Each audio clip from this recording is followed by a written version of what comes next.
Don TV நேயர்களுக்கு வணக்கம்.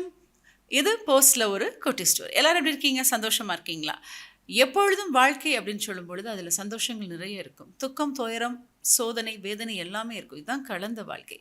இதனால தான் பெரியவங்க சொல்ற கதைகளிலும், பெரியவங்களுடைய வாழ்க்கையினுடைய அனுபவத்தையும் எடுத்து நிறைய விடயங்கள நாங்க தெரிந்து கொள்கிறோம். அப்போ அவங்க சொல்ற மாரி நாங்க வாழ பழகிக்கிட்டோம் அப்படின்னா, நிறைய கஷ்டங்கள நாங்க எதிர்கொள்ளாமலே அப்படியே தாண்டி போயிட்டே இருக்கலாம் அப்படின்ற ஒரு விடயத்த கூட பார்க்குறோம். இன்னைக்கு போஸ்ட்ல ஒரு குட்டி ஸ்டோரியில நிறைய பேர் எழுதியிருக்காங்க. ஆனா, இதுல இன்னைக்கு குறிப்பிடத்தக்க ஒரு விடயம் என்னன்னா, நிறைய பேர் தாங்க எங்கேருந்து எழுதுறோம் அப்படின்ற ஒரு விடயத்த குறிப்பிட்டிருக்காங்க. பேர் குறிப்பிடல. சிலர் பேர குறிப்பிட்டிருக்காங்க. ஆனா, அவங்க ஊர குறிப்பிடல. அதுக்கு நெறைய காரணங்கள் இருக்கலாம் இல்லையா? தன்னுடைய கதையா இருக்கலாம். அப்படி இல்லன்னா பிறருடைய கதையா இருக்கலாம். அப்படி இல்லன்னா இவங்க எங்கேயோ கேட்டு அறிந்த கதையா இருக்கலாம் அப்படின்றதுனால சிலவங்க குறிப்பிடல. அப்ப இன்னைக்கு முதலாவது கதையா நாங்க யாரோட கதை எடுக்கணும் அப்படின்னு நினைக்கும் பொழுது, இந்த போஸ்ட்ல ஒரு குட்டி ஸ்டோரி அப்படின்னு சொல்லும் பொழுது, ஒருத்தவங்க அனுப்பியிருக்காங்க. எங்கேருந்து அனுப்பியிருக்காங்க அப்படின்னா, வத்தலையிலேருந்து அனுப்பியிருக்காங்க. நான் பேர் குறிப்பிட விரும்பவில்லை அப்படின்னு சொல்லியிருக்காங்க. அதாவது ஒரு நீண்டகால பயணமா. எப்படின்னா, அவங்களுக்கு ஒரு பெஸ்ட் ஃப்ரெண்ட் இருந்தாங்களாம். பெஸ்ட் ஃப்ரெண்ட் அப்படின்றது சின்ன வயதுலேருந்து படிக்கும் பொழுது ஃப்ரெண்டு கிடையாது. வேலை செய்யும் அலுவலகத்தில இருக்கும் பொழுது ஃப்ரெண்டு. அப்போ இவங்க வேலை செய்கிற அந்த அலுவலகத்தில நல்ல ஃப்ரெண்ட். அப்போ இவங்க இருவரும் ரொம்ப சந்தோஷமா நிறைய விடயங்கள ஷேர் பண்ணிக்குவாங்களாம். அவங்க கூட இவங்களுக்கு நிறைய விடயங்கள கற்றுக் கொடுப்பாங்களாம். இந்த வேலையை எப்படி இலகுவா செய்யணும், இதில இன்னும் என்னென்ன நாங்க கற்றுக்கொள்ளலாம் அப்படின்னு ரொம்ப அருமையான ஒரு நண்பர்கள் அப்படின்னு சொல்லலாம். நண்பிகள் ஆக்சுவலா அவங்க. இந்த நண்பிகள் இருவருடைய பயணம் அப்படின்னு சொல்லும்போது, அவங்களுடைய வயதுன்னா தன்னை விட அவங்களுக்கு ஒரு 10 வருடம் அதிகம் அப்படின்னு அவங்க குறிப்பிட்டிருக்காங்க. அப்ப அந்த நண்பியை நிறைய விடயங்கள அவங்களுடைய கருத்துக்கள பார்க்கும் பொழுது, இன்னும் தன்னுடைய வாழ்க்கைய அழகா செதுக்கிக்கணும் அப்படின்னு இந்த கடிதத்தை எழுதின அந்த நண்பி அப்படின்னு சொல்லலாம். அவங்க குறிப்பிட்டிருக்காங்க. அப்போ தன்னுடைய ஃப்ரெண்டுடைய பேர அவங்க எப்படி சொல்ல வராங்க அப்படின்னா, பிரீத்தி அப்படின்னு குறிப்பிட்டிருக்காங்க. ஆனா, அது உண்மையான பேர் இல்ல அப்படின்றது பிராக்கெட்ல போட்டிருக்காங்க. சரி பரவால்ல. பிரீத்தி என்னுடைய ரொம்ப உயிர் தோழியா இருந்தாங்க. இப்படி எங்களுடைய பயணம் ரொம்ப அழகா இருந்தது. பிரீத்திக்கு திருமணமாகி அவங்களுடைய முதலாவது கணவன் விவாகரத்து நடந்துருச்சு அப்படின்றத அவங்க சொல்லியிருக்காங்க. அதற்கு பிறகு அந்த விவாகரத்து ஆன அந்த பிரீத்தின்றவங்களுக்கு ஏற்கனவே ஒரு குழந்தையும் இருக்கு. அதற்கு பிறகு அவங்க 2வது திருமணம் செய்துக்கிட்டாங்க. அவங்களுக்கு ஒரு இன்னொரு குழந்தை. அப்போ மொத்தமா 2 குழந்தை அந்த பிரீத்திக்கு. அப்ப இப்படியான ஒரு தருணத்தில அவங்களுக்கு நிறைய கஷ்டங்கள், கவலைகள் இருக்கும் பொழுது, நானும் நிறைய விடயத்தில ஆறுதலா அவங்க வாழ்க்கையில இருந்ததுனால, நாங்க இருவரும் நண்பிகளாக ரொம்ப அழகா பயணம் செய்தோம்.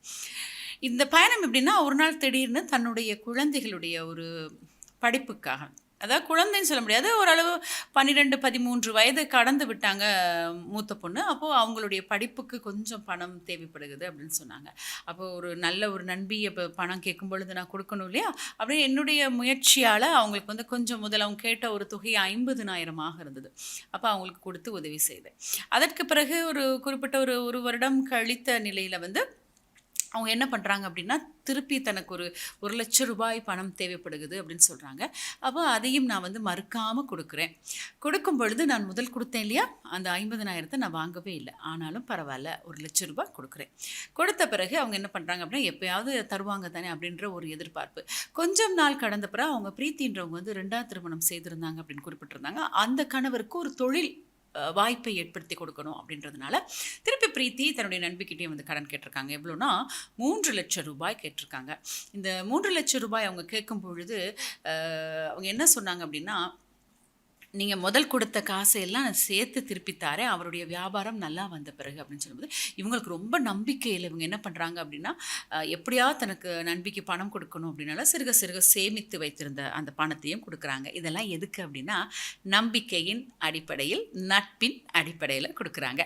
கொடுத்த பிறகு என்ன நடக்குதுன்னா, ஒரு வருடம் அப்படியே உருண்டு ஓடிடுது காலம். சரி இன்னைக்கு தருவாங்க, நாளைக்கு தருவாங்க அப்படின்னு கேட்காம இருக்கிறாங்க.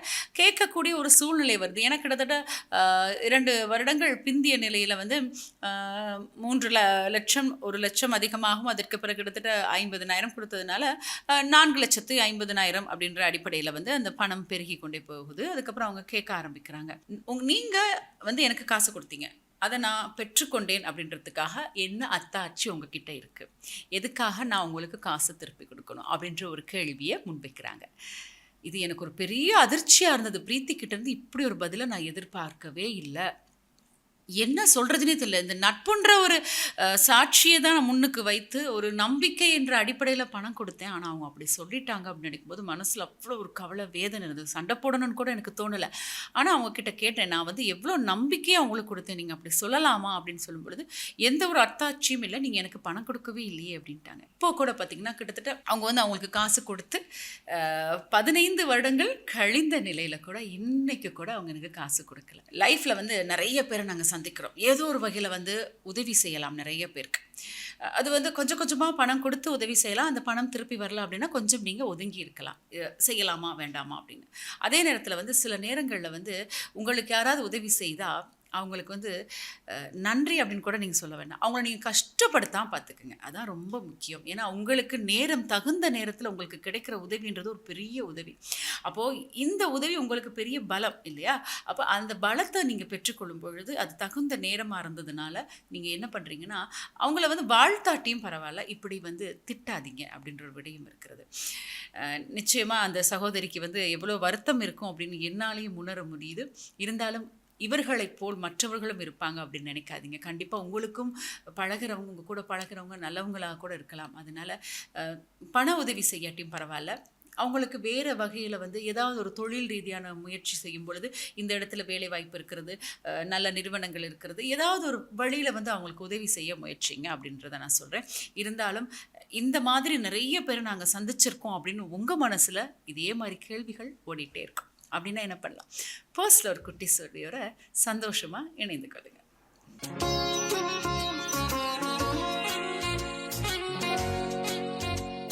டான் டிவிஎல் போஸ்ட்ல ஒரு குட்டி ஸ்டோரி. நெறைய குட்டி ஸ்டோரி வந்திருக்கு. சிலருடைய அனுபவங்களை பார்க்கும் பொழுது, எவ்வளோ வாழ்க்கையில் நாங்களும் எத்தனையோ பாடங்களை கற்றுக்கொள்ளணும் அப்படின்ற அடிப்படையில இருக்கு. அதாவது மனிதர்களில் பல நிறங்கள் அப்படின்னு திரைப்படங்கள் பேர் வைக்கிறது உண்டு. ஏன் இப்படியெல்லாம் பேர் வைக்கிறாங்க அப்படின்னு யோசிச்சு பார்த்துருக்கிறீங்களா? உண்மதாங்க. மனிதர்களுடைய எண்ணங்களை, அவர்களுடைய கொள்கைகளை, அவர்களுடைய குறிக்கோள்களை வெறுமனே கேட்டு அறிந்து கொள்ளலாம். ஆனால் ஆழமான கருத்துக்களையும், ஆழமான தகவல்களையும் அறிந்து கொள்ளவே முடியாது. அதனால தான் மனிதர்களில் பல நிறங்கள் அப்படின்லாம் நெறைய திரைப்படங்கள் எடுத்ததற்கு அர்த்தம் அப்படின்னு சொல்லலாம். ஏன்னா ஒவ்வொருத்தருடைய கதைய கேட்கும் பொழுது, இவங்க பழகுனவங்க, இவங்க நட்பாக பழகுனவங்க, அதே நேரத்தில வந்து நம்பிக்கையாக பழகுனவங்க, இப்படியெல்லாம் நெறைய விடயங்களை அவர்கள் சொல்லும் பொழுது கஷ்டமா தான் இருக்கு. இப்போ அடுத்தது பார்த்தீங்கன்னா, ரவி அப்படின்னு ஒருத்தவங்க அனுப்பியிருக்காங்க. அவங்க வந்து சொல்லியிருக்காங்க, நான் வந்து என்னுடைய ஊர வந்து சொல்லணும் அப்படின்னு நினைக்கல. இந்த கதை எப்படின்னா, இது வந்து அவங்க வீட்ல நடந்த கதை. அதாவது அண்ணன், தம்பி உறவுகள், சகோதர, சகோதரிகள் உறவுகளோட நடந்த ஒரு கதை தான் அப்படின்றத குறிப்பிட்டிருக்காங்க. அதனால நான் ஊர சொல்ல விரும்பல. ரவி என்ன சொல்ல வராங்க அப்படின்னா, எங்களுடைய அழகான ஒரு குடும்பம். அ அக்கா, தம்பி, தங்கை அப்படின்னு 7 பேர் நிரம்பிய ஒரு குடும்பம். நாங்க வந்து எனக்கு வந்து அண்ணன் அப்படின்னு சொல்லும்பொழுது ஒரு அண்ணன் இருந்தாங்க. தம்பி அப்படின்னு சொல்லும்பொழுது 2 இருந்தாங்க அப்படின்னு சொல்லியிருக்காங்க. ஒரு அழகான 7 குடும்பம். சரி பரவால்ல, சந்தோஷம். இப்போ இந்த குடும்பத்தில வந்து ரொம்ப அருமையா இருக்காங்க. அப்பா, அம்மா இருக்காங்க. வளர்றாங்க. ஒரு குறிப்பிட்ட வயது நல்லா வளர்ந்த பிறகு தான் அவங்களுடைய அப்பா வந்து இறந்து போறாங்க. அதற்கப்புறம் இவங்கலாம் ஓரளவு நல்ல நிலையில இருக்காங்க. அண்ணன், தம்பி எல்லாம் வந்து ஓரளவு நல்ல தொழில் ரீதியாக வளர்ச்சி அடைஞ்சிருக்கதா சொல்லியிருக்காங்க. அக்கா, தங்கை எல்லாம் திருமணம் நடந்து முடிச்சதாவும் சொல்லியிருக்காங்க. இப்படியெல்லாம் இருக்க இந்த காலகட்டத்தில என்ன நடக்குது அப்படின்னா, அ ஒரு எல்லாருக்குமே திருமணம் ஆன பிறகு அவங்களுக்கும் குழந்தைகள் பிறக்குது. அந்த குழந்தைகள் வளர்ந்துக்கிட்டு வராங்க. அதற்கு பிறகு தேவைகள் எல்லாருக்குமே அதிகரிக்கும். சில நேரங்கள்ல சிலர் பொருளாதாரத்துல உயர்வா இருப்பாங்க, சிலர் பொருளாதாரத்துல குறைவா இருப்பாங்க. அப்போ வந்து அவங்க அப்பா வந்து ஒரு இடம் வாங்கி வச்சிருக்காங்க. அந்த இடம் வந்து என்ன அப்படின்னா, ஒரு பெரிய ஒரு காணி நிலப்பரப்பு. அந்த காணி நிலப்பரப்பு வந்து அம்மாவினுடைய பேர்ல பதிவு செய்து வச்சிருக்காங்க. அப்ப என்னைக்குனாலும் வந்து பெற்றோருடைய சொத்து அப்படின்னு சொல்லும் பொழுது, அது வந்து குழந்தைகளுக்கு தான் போய் சேரும் இல்லையா? அப்போ ஒரு நம்பிக்கை இருந்தது. நாளைக்கு வந்து இந்த சொத்தெல்லாம் வந்து நாங்க பிரிச்சு கொள்ளும் பொழுது, இந்த பிரிதல் அடிப்படையில வந்து எல்லாருக்குமே வந்து இந்த அ சமனாக பிரிக்கப்படும். அப்படின்ற ஒரு நம்பிக்கை எங்களுக்குள்ள இருந்தது. அப்ப எப்பொழுது ஒரு கஷ்டம் வரும்பொழுது, கண்டிப்பா வந்து எங்களுக்குரிய பங்கு கிடைக்கும் அப்படின்ற ஒரு நம்பிக்கையில நாங்க காத்திருந்தோம். ஒரு குறிப்பிட்ட ஒரு அப்பா இறந்து ஒரு 5 வருடங்கள் கழித்த நிலையில வந்து எனக்கு பணம் தேவையாக இருந்தது. அப்போ எங்க அம்மா கிட்ட போயிட்டு நான் கேட்டேன், "இந்த அப்பாவினுடைய இந்த பகுதியிலிருந்து எனக்கு கொஞ்சம் காசு கிடைக்குமா? ஏன்னா கொஞ்சம் தொழில்ல ஒரு மந்த நிலை ஏற்பட்டிருக்கு." அப்படின்னு சொல்லும்போது, அம்மா வந்து சரி இத வித்துறலாமே அப்படின்னு முடிவு பண்றாங்க. இந்த காணிய விக்கலாம் அப்படின்னு நாங்கெல்லாம் முடிவு பண்ணி, அண்ணன், தங்கை எல்லாம் முடிவு பண்ணி எல்லாம் பேசிக்கிட்டு இருக்கோம். பேசிக்கிட்டு இருக்கும் பொழுது, திடீர்னு வந்து இந்த காணி விக்க முடியாத ஒரு சூழ்நிலை இருக்கு. ஏன்னா ஏற்கனவே இந்த காணிய வந்து வித்துட்டாங்களே, விலை பேசிட்டாங்களே, எங்களுக்கெல்லாம் பெரிய அதிர்ச்சி. ஏன்னா நாங்க வந்து அந்த அந்த நாங்க இருந்த இடத்துக்கும் அந்த காணிக்கும் வந்து சரியான ஒரு தூரம் இருந்ததுனால நாங்க அடிக்கடி அங்கெல்லாம் போறது கிடையாது. தேவை அப்படின்னு வரும்பொழுது தானே நாங்க எல்லாத்தையும் தேடுவோம். அப்போ அந்த நேரத்துல தான் பார்க்கும்பொழுது, இத வந்து யாரோ வாங்கிட்டாங்களே, ஏற்கனவே வந்து நாங்க வந்து இதுக்கு வந்து பட்டா போட்டாச்சு அப்படின்னு சொல்லிட்டாங்க. எங்களுக்கெல்லாம் ஒரே அதிர்ச்சி. எப்படி இவ்ளோ பேர் இருக்கிறோம், எப்படி நமக்கெல்லாம் தெரியாம போச்சு அப்படின்னு. அம்மாகிட்ட கேட்டா அம்மாவும் முழிக்கிறாங்க. எப்படி கை மீறி போச்சு அப்படின்னு. என்ன அப்படின்னு பார்த்தா, அவர் குறிப்பிட்டிருந்த ஒரு செய்தி என்ன அப்படின்னா, அவங்க கூட பிறந்த ஒரு அண்ணன் என்ன பண்ணியிருக்காங்கன்னா, அம்மா வந்து ரொம்ப வீட்டிலேயே இருந்ததுனால அம்மாவுக்கு பெரிய வெளி உலகம் தெரியாது. அப்பா வந்து முழு பொறுப்பை ஏற்றுக்கிட்டதுனால அம்மாவுக்கு வந்து வெளி உலகம் பெருசாக தெரியாது. தன்னுடைய குழந்தைகள் தான் அவங்களுடைய உலகமாக இருந்தாங்க. அப்போ தன்னுடைய மகன் வந்து எங்கே கையெழுத்து போடுங்கன்னாலும் அங்கே வந்து எங்கள் அம்மா என்ன கேள்வி கேட்காம கையெழுத்து போட்டுருவாங்க. அதான் எங்கள் அம்மா. அப்போ எங்களுடைய நான் அது மூத்த அண்ணனா, இரண்டாவது அண்ணனா அல்லது தம்பியான்றதை நான் குறிப்பிட விரும்பவில்லை அப்படின்றது நேரடியாகவே ரவி சொல்லியிருக்காங்க. நான் குறிப்பிட விரும்பவில்லை. அதில் வந்து கூட பிறந்த ஒருத்தவங்க வந்து எங்கள் அம்மா கிட்ட இருந்தே கையெழுத்தை வாங்கியிருக்காங்க. வாங்கி இந்த காணி வந்து அவங்க பேரில் மாற்றி அதற்கு பிறகு அதை விற்பனை செய்திருக்காங்க. இது எப்படி சாத்தியப்பட்டுச்சுன்னு தெரியல. ஏன்னா வாங்கினவங்களும் அவங்களுக்கு தெரிஞ்சவங்க அப்படின்றதுனால கைமாறி போயிடுச்சு. அப்போ இது வந்து ஒரு பெரிய பிரச்சனையாக வந்து அதற்கு பிறகு அதற்குரிய நடவடிக்கைகள் நாங்கள் எடுத்து அதற்கு பிறகு வந்து காலம் கடந்த ரீதியில் தான் இந்த பிரச்சனை தீர்வுக்கு வந்தது. அதுக்கு பிறகு நாங்கள் இப்போ அவங்க கூட பேசுகிறது கிடையாது, அவங்க இங்கே கூட பேசுகிறது கிடையாது. எங்கள் அம்மாவுக்கு ரொம்ப மன உளைச்சல், இப்படி ஒரு செயல் நடந்துருச்சு அப்படின்னு. அதான் சொல்லுவாங்க, இந்த கூட பிறக்கிறவங்க வந்து எப்பொழுதுமே வந்து சந்தோஷத்தையும் கவலையையும் ஒற்றுமையையும் துக்கத்தையும் எல்லாத்தையும் பகிர்ந்துக்கணுங்க. ஒரு சோதனை வரும்பொழுதோ அல்லது வேதனை வரும்பொழுதோ இல்லைண்ணா எனக்கு இதெல்லாம் கிடையாது, நான் தள்ளி நின்று பார்ப்பேன் அப்படின்லாம் சொல்லக்கூடாது. ஏன்னா அதனால தான் உறவுகளை கடவுள் கொடுத்துருக்காங்க. பெற்றோர்களாக இருக்கட்டும், கூட பிறந்தவங்களாக இருக்கட்டும், உறவுகளை கடவுள் கொடுத்துருக்காங்க. எல்லாரோடையும் எல்லாம் சேர்ந்து சந்தோஷமாக வாழணும் அப்படின்றதுக்காக தான் கொடுத்துருக்காங்க. ஆனால் நம்பிக்கை துரோகம் அல்லது இப்படி நம்பிக்கை வைத்திருக்கும் ஒருவரால் ஏமாற்றம் அடையும் போது மனம் என்பது வேதனைக்கும் விரக்திக்கும் ஆளாகலாம் இல்லையா? அதனால் யாரும் யாருக்கும் இப்படி பண்ணாதீங்க அப்படின்றது வந்து ரொம்ப ஒரு ஆழமான கருத்தாக கொடுத்துருக்காங்க. இது வந்து நிறைய பேருக்கு ஒரு பாடமாகவும் அதே நேரத்தில் வந்து இன்னும் விழிப்புணர்ச்சியாகவும் இந்த விடயம் அமைந்திருக்கும் அப்படின்னு நான் நினைக்கிறேன்.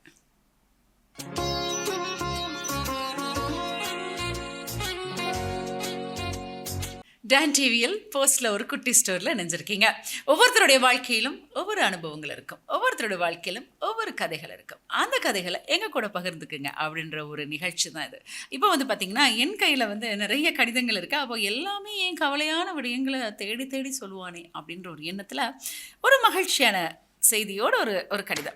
சரி, இவங்க வந்து மஞ்சு அப்படின்னு பேர் கொடுப்பட்டிருக்காங்க. மஞ்சு, நான் வந்து கொழும்புல தான் இருக்கேன் அப்படின்னு சொல்லியிருக்காங்க. சரி, ஊரை சொல்லியிருக்காங்க. மஞ்சு வந்து என்னென்னா ரொம்ப துருன்னு இருப்பாங்களாம். படிக்கிற காலமாக இருக்கட்டும், அப்படி இல்லைன்னா அதற்கு பிறகு கூட பார்த்திங்கன்னா வீட்டில் ஒரு செல்ல குழந்தை ரொம்ப துருன்னு இருப்பாங்க. அவங்க கூட பிறந்தவங்க மூத்தவங்க அண்ணா ஒரு ஆள் இருக்காங்க, அக்கா ஒரு ஆள் இருக்காங்க. அதே நேரத்தில் வந்து நான் வந்து 3வது குழந்தை. அப்போ எங்கள் அம்மா வந்து என் மேலே ரொம்ப அதிகமான பாசம். என்னுடைய அப்பாவுக்கும் நான் ஒரு செல்ல பொண்ணு அப்படின்னு கூட சொல்லலாம். அப்போது மஞ்சு வந்து ரொம்ப அழகாக சொல்லியிருக்காங்க. இப்படியெல்லாம் என்னுடைய வாழ்க்கையில் பட்டாம்பூச்சியாக இருந்த இந்த காலகட்டத்தில் ஒரு நாள் நடக்குது அப்படின்னா, அவங்க வந்து வழமையாக வந்து அவங்க வந்து மேலதிக வகுப்புகள் அப்படின்னு சொல்கிறத விட படித்து முடித்த பிறகு நிறைய தையல் வகுப்புகள் அப்படிலாம் போகிறதுல எனக்கு அதிகமான நாட்டம் இருந்ததுனால நான் தையல் கிளாஸ் போகலாம் அப்படின்னு முடிவெடுத்து நான் என்னுடைய வகுப்புகளுக்கு போயிட்டு இருக்கும் பொழுது இப்படி எந்த நாளும் போகும்பொழுது ஒருத்தர் வந்து எப்பொழுதுமே என்னை பார்த்துட்டு சிரிச்சுட்டு போயிடுவாங்க. இவரையும் அடிக்கடி என்னை பார்த்து சிரிச்சுட்டே போகிறாரு அப்படின்ற எண்ணம் இருந்தது.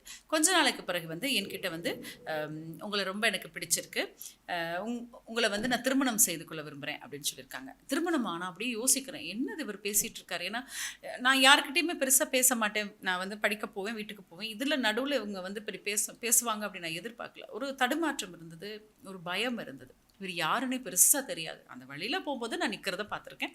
அப்போ இவரை பற்றி எனக்கு ஒன்றுமே தெரியாது. ஆனால் அவருடைய அந்த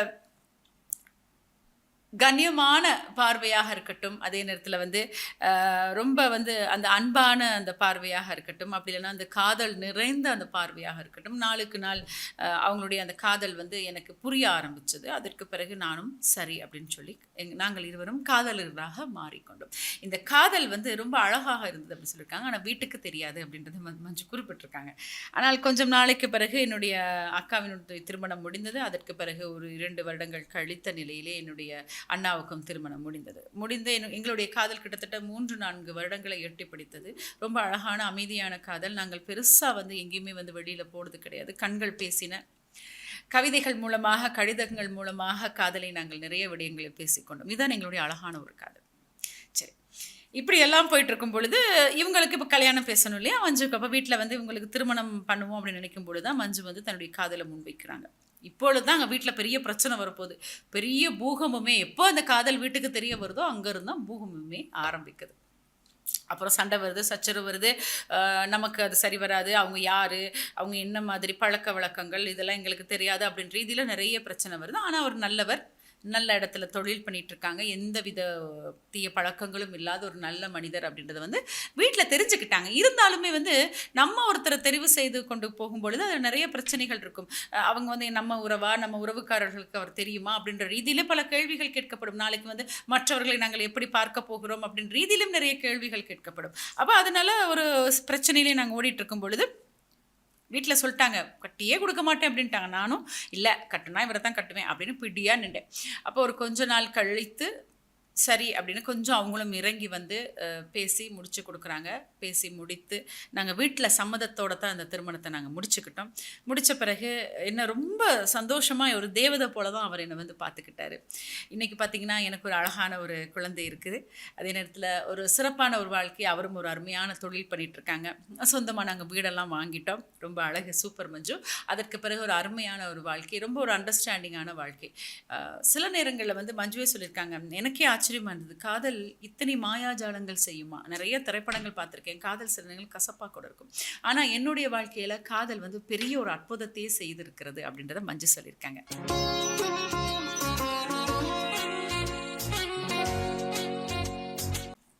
சிலருக்கு காதல் வந்து ரொம்ப அழகான விடயம். சிலருக்கு காதல் என்பது ரொம்ப சோகத்தையும் கஷ்டத்தையும் கவலையும் கொடுக்கும் அப்படின்னு கேட்டிருக்காங்க. சரி, அந்த பகுதி இப்போ வேண்டாம். ஸோ மஞ்சையினுடைய வாழ்க்கையில் ரொம்ப அழகாக இந்த காதல் இன்னும் பயணித்து கொண்டு இருக்கிறது. அது மாதிரி உங்கள் வாழ்க்கையிலும் அழகாக காதல் கண்டிப்பாக பயணிக்கணும். இந்த மாதிரி நிறைய விடயங்கள் இருந்தால் இந்த போஸ்ட்டில் ஒரு குட்டி ஸ்டோரியை ரொம்ப அழகாக என் கூட நீங்கள் இணைத்துக்கொள்ளலாம். அப்போ தொடர்ந்து பார்த்திங்கன்னா கண்டிப்பாக வந்து உங்களுக்கு வந்து முகவரியை நான் சொல்லி தான் ஆகணும். முகவரியை நீங்கள் இப்பொழுதே குறித்து வச்சுக்கொள்ளுங்க. என்ன அப்படின்னா, அப்படி இல்லைன்னா அப்படியே பார்த்திங்கன்னா கீழே ஓடிட்டே இருக்கு முகவரி. தயாரிப்பாளர் டான் டிவி 241 கீழ் 32 பெர்னார்ட் சொய்சா மாவட்ட கொழும்பு 5. இந்த முகவரியினூடாக ரொம்ப அழகான உங்களுடைய போஸ்ட்டில் ஒரு குட்டி ஸ்டோரி நீங்கள் போஸ்ட்டில் கூட போடலாம். அப்படி இல்லைன்னா ஒரு பெரிய A4 ஷீட் எடுத்து கூட அழகாக உங்களுடைய கவிதைகளையோ அல்லது உங்களுடைய கதையோ நீங்கள் எனக்கு எழுதி அனுப்புங்க. கண்டிப்பாக அடுத்தடுத்த நிகழ்ச்சிகளை நான் இணைத்துக்கொள்வேன். மீண்டும் மற்றொரு நிகழ்ச்சி உங்கள் அனைவரையும் சந்திக்கும் வரை விடைபெற்றுக் கொள்ளும் நான் கவிதா ராம்குமார். நன்றி, வணக்கம்.